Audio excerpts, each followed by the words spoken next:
सागर, खरं तर आत्ता देखील मी दाखवतो, हे जो परिसर आहे यामध्ये मोठ्या प्रमाणात खडक आहेत आणि अशा प्रकारचे कुंड आहेत जे आत्ता देखील आपल्याला पाहतोय की ते मोठ्या प्रमाणात कुंड आहेत. नदीचा प्रवाह जर आपण पाहिला तर तो मोठ्या प्रमाणात जलद प्रवाह आहे. मोठ्या प्रमाणात पाऊस पडल्यामुळे हा प्रवाह जलद असल्यामुळे जे वाहून गेलेले नागरिक आहेत ते नेमके कुठपर्यंत जाऊ शकतात याचा अंदाज NDRFला येत नाहीये, कारण की खडक आहेत आणि कुंड देखील आहेत, त्यामध्ये वाहून गेलेले नागरिक अडकण्याची शक्यता या ठिकाणी वर्तवण्यात येते. खरं तर आत्ता देखील आपण पाहतोय की NDRFचे जे जवान आहेत ते त्या ठिकाणी काही लोखंड कापण्याचा प्रयत्न करतायत आणि या ठिकाणी जी शोध मोहीम, जी पुलाच्या तिथली जो पूल कोसळलाय तिथली शोध मोहीम आता जरी पूर्ण झालेली असली तरी महत्त्वाची शोध मोहीम अशी आहे की जे स्थानिक नागरिक आहेत ते सांगतात की जेवढे लोक अडकले किंवा जेवढे लोक या ठिकाणी अडकले होते त्याच्यापेक्षा कितीतरी पटीने जास्त लोक आज रविवार असल्यामुळे त्या पुलाच्या तिथे सेल्फी घेण्यासाठी किंवा हे कुंड पाहण्यासाठी, हा पाण्याचा प्रवाह पाहण्यासाठी आलेले होते आणि मोठ्या प्रमाणात लोक या ठिकाणाहून वाहून गेलेले असल्याची शक्यता वर्तवण्यात येते. स्थानिकांकडून तशी माहिती देखील सांगण्यात येते की मोठ्या प्रमाणात मोठा आवाज झाला, त्यानंतर हा पूल कोसळला आणि पूल कोसळल्यानंतर पुलाच्या बाजूची जी जाळी होती, ज्या लोकांना त्या जाळीला पकडून उभं राहता आलं त्या लोकांनी त्या जाळीचा आधार घेऊन स्वतःचा जीव वाचवण्याचा प्रयत्न केला. मात्र ज्यांना जाळीचा आधार भेटला नाही किंवा अचानकपणे ही घटना घडल्यामुळे या पाण्याच्या प्रवाहात जे नागरिक वाहून गेलेले आहेत, प्रशासनाकडून सांगण्यात येते की 20 ते 25 जण वाहून गेलेले आहेत. त्यांचा शोध देखील NDRFने जे पुढं नदीचं पात्र आहे त्या पात्रात शोध सुरू केलेला आहे. मात्र काही वेळात आता अंधार पडायला सुरुवात झालेली आहे आणि अंधार पडल्यानंतर हे शोध कार्य मंदावण्याची शक्यता आहे. त्यामुळे NDRFचे जवान जे आहेत ते युद्ध पातळीवर हे शोध कार्य राबवत असल्याचं आपल्याला पाहायला मिळतं. खरं तर काही वेळापूर्वी या ठिकाणी मुसळधार पाऊस कोसळत होता, त्यामुळे या शोध कार्याला, या बचाव कार्याला कुठेतरी अडथळा येत असल्याचं पाहायला मिळालं होतं. मात्र आता पावसाने उघडीप घेतलेली आहे आणि या ठिकाणी जे पुलाच्या खाली अडकलेले जे नागरिक होते, पुलाच्या गर्डरमध्ये जे अडकलेले नागरिक होते त्यातील जे जखमी नागरिक आहेत त्यांना सुखरूप या ठिकाणाहून बाहेर काढलेलं आहे आणि वैद्यकीय उपचारासाठी घेऊन गेलेलंच आपल्याला पाहायला मिळालेलं आहे.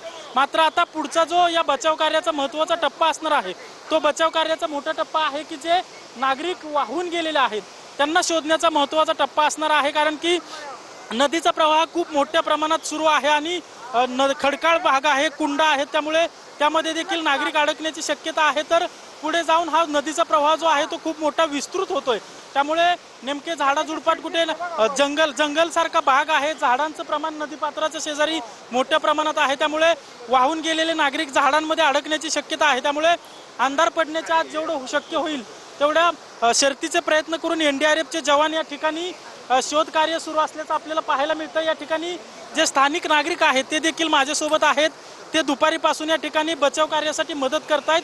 नेमके किती लोक वाहून गेल्याची शक्यता आहे, कारण की तुम्ही इथं दुपारीपासून आहे? अंदाजे 4 ते 5 लोक वाहून गेल्याची शक्यता आहे आणि या पुलावरती कमीत कमी दुपारी पर्यटक कमीत कमी 70 ते 80 जण उभे होते. त्याच्यानंतर ज्यावेळेस पूल कोसळला त्यावेळेस 80 जण उभे होते. 70 ते 80 जण उभे होते. त्याच्यानंतर त्या ठिकाणी टू व्हीलर पण म्हणजे स्थानिक लोकांचा येण्या जाण्याचा टू व्हीलरने जाण्यासाठी मार्ग आहे, त्यामुळे स्थानिक लोक पण त्याच्यावरनं जात होती. पण अचानक गर्दी वाढल्यामुळे व पुलाला तो वजन जास्त झाल्यामुळे तो मधोमध लोखंडी पूल ढासळला आणि 4 ते 5 लोक वाहून गेल्याची शक्यता आहे. त्याच्यापैकी 40 ते 42 जण बाहेर काढण्यात यशस्वी झालेले आहेत आणि आता सध्या 2 डेड बॉड्या येथे काढून बाहेर ठेवण्यात आलेल्या आहेत. लहान मुलगा देखील वाहून गेल्याचं समजतंय, लहान मुलगा, त्याचे वडील, एक लहान मुलगा, त्याची आई, वडील आणि अजून 2-3 जण असे वाहून गेलेले व्हिडिओमध्ये ऑलरेडी दिसून येतात आहे. तुम्ही इथले स्थानिक नागरिक आहेत, तुमच्या गावातले किती नागरिक वगैरे, तुम्ही सरपंच आहे त्या गावात? आमच्या गावातील एक 5-6 नागरिक पण यात पडले होते, पण त्यापैकी 2 ते 3 जण बाहेर निघण्यात यशस्वी झाले व बाकीचे पण आम्ही स्थानिक लोकांनी लगेच बचाव कार्य चालू केलं.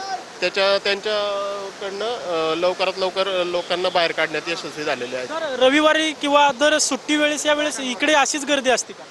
आता सोशल मीडियामुळे हा जो कुंडमाळा म्हणून आहे आमच्या इंदोरी गावातील, हा चांगल्या प्रकारे प्रसिद्ध झालेला आहे. त्यामुळे पाऊस चालू झाल्यानंतर आपण पाहतोय की या ठिकाणी जिल्हाधिकारी जितेंद्र धुडी देखील दाखल झालेले आहेत आणि या ठिकाणी प्रशासनाकडून अद्याप देखील जखमींची अथवा मृत्यू झालेल्या लोकांची आकडेवारी जी आहे ती अधिकृतरित्या सांगण्यात आलेली नाहीये। मात्र आता जिल्हाधिकारी स्वतः या ठिकाणी घटनास्थळी दाखल झालेले आहेत आणि पाहणी करतायत। नेमकी घटना कशी झाली याची माहिती देखील स्थानिक नागरिकांकडून जिल्हाधिकारी घेत असल्याचं आपल्याला पाहायला मिळतंय। एकत्रित घेऊ आपण तर नेमकं किती लोक वाहून गेलेले आहेत, मृत्यू किती झाला, अधिकृत काय माहिती सर्वांना एकत्रित घेऊन माहिती देतो, सर्वांना बोलू, एकत्रित माहिती देतो सर्वांना।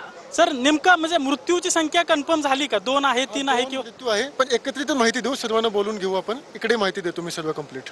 आपण पाहतोय की आता जिल्हाधिकारी जे आहेत पुणे जिल्ह्याचे ते या ठिकाणी दाखल झालेले आहेत आणि त्यांच्याकडून देखील या ठिकाणी माहिती घेतली जाते। नेमका हा अपघात कशामुळे झाला किंवा काय परिस्थिती आहे याचा आढावा या ठिकाणी जिल्हाधिकाऱ्यांकडून घेतला जातोय। आपण पाहतोय की एनडीआरएफच्या जवानांचे अजून देखील शर्थीचे प्रयत्न सुरू आहेत आणि हे प्रयत्न जे आहेत ते जखमी असलेल्या नागरिकांना बाहेर या ठिकाणावरून काढण्यात आलेला आहे, तर मृतदेह देखील या ठिकाणाहून बाहेर काढण्यात आलेला आहे। मात्र आता जे नागरिक या ठिकाणाहून वाहून गेलेले आहेत त्यांना शोधण्याचं जोखमीचं काम या एनडीआरएफच्या जवानांकडे आहे आणि ते रात्री उशिरापर्यंत चालू असेल अशा प्रकारची माहिती या ठिकाणी मिळते। आणि ज्यावेळी हा पूल कोसळला त्यावेळेस हे नागरिक या ठिकाणी होते। नेमका किती वाजता हा पूल कोसळला, काय नेमकं झालं होतं? 3:30 वाजता 3:30 वाजता अंदाजे 80 ते 90 लोक होते तेवढ्या जागेत मध्यभागी जो पूल कोसळला तिथे 80 ते 90 लोक होते आणि 8 ते 10 टू व्हीलर। 8 ते 10 टू व्हीलर कशामुळे कोसळला, काय आवाज झाला मोठा? नाही हे झालं डायरेक्ट ब्रिज खाली गेला ना, पूर्ण वजन झालं वेट। तुम्ही कुठे होता त्यावेळी? तिथे होतं पाण्यात खाली, माझी गाडी तिथेच आहे खाली। कुठली गाडी तुमची त्यातली? त्या पाण्यामध्ये टू व्हीलर आहे माझी आतमध्ये। म्हणजे तुम्ही पूल कोसळला त्यावेळी तुम्ही त्या पुलावर होता पुलावर होते मी, त्या जाळीला धरून वरती आलोय आणि त्यावेळेस लोक किती होती पूल कोसळला तेव्हा? आणि 70 ते 80 लोक होते तेवढ्या जागेत। आपण पाहतोय की ज्यावेळी हा पूल कोसळला त्या ठिकाणी दुचाकी वाहनं अडकलेली दिसत आहेत।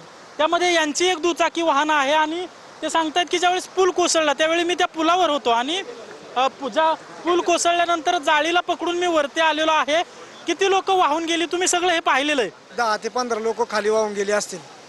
आणि पुलात किती अडकली होती? पुलात साधारणतः एक 50 ते 60 लोक अडकलेले।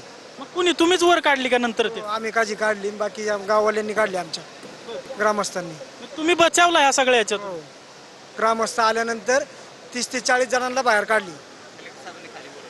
आपण पाहतोय की जिल्हाधिकारी या ठिकाणी आता दाखल झालेले आहेत आणि जिल्हाधिकारी या सगळ्या माहिती देणार आहेत अपघाताबाबत। नेमका अपघात कशामुळे झालाय आणि यामध्ये किती लोक वाहून गेलेले आहेत, किती लोक जखमी आहेत अथवा किती लोकांचं बचाव कार्य, जखमी लोकांना किती वाचवण्यात आलेलं आहे याबाबतची माहिती जी आहे ते जिल्हाधिकारी आपल्याला आता थोड्या वेळात देणार असल्याची माहिती समजते। मात्र जे स्थानिक लोक आहेत त्यांच्याकडून सांगण्यात येतंय की मोठ्या संख्येने या ठिकाणाहून लोक वाहून गेले असल्याची शक्यता वर्तवण्यात येते। आता जिल्हाधिकारी जितेंद्र डुडी सर या ठिकाणी दाखल झालेले आहेत आणि त्यांच्याकडून अधिकृतरित्या काही वेळातच माहिती मिळणार असल्याचं देखील सांगितलं जातंय। कॅमेरा पर्सन अभिजित पिसेसह अजिंक्य धायगुडे, TV9 मराठी, पुणे।